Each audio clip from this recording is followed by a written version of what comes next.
যি কাম চলি আছে আপোনাৰ দুজেগাত। এয়া হৈছে আমাৰ সোণাৰী সুৰুজনগৰ ওচৰত এখন কাম চলি আছে, বিয়াৰ কাম।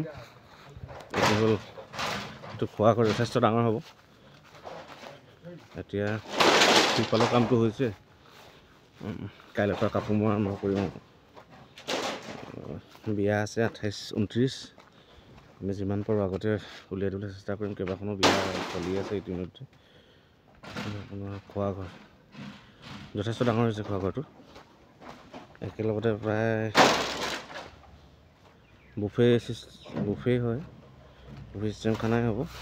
100 ওপৰত মানুহ খাব লাগে ইয়াত। আৰু এইখন বাৰীত আপোনাৰ খোৱা, আৰু ইফালৰ বাৰীখনত হৈছে আপোনাৰ বহা মেইন পেণ্ডেল হ'ব।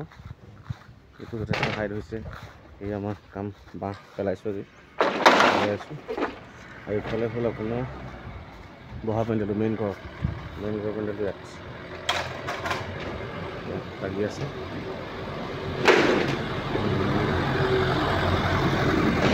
30 তাৰিখ কাইলৈৰ পৰা কাপোৰ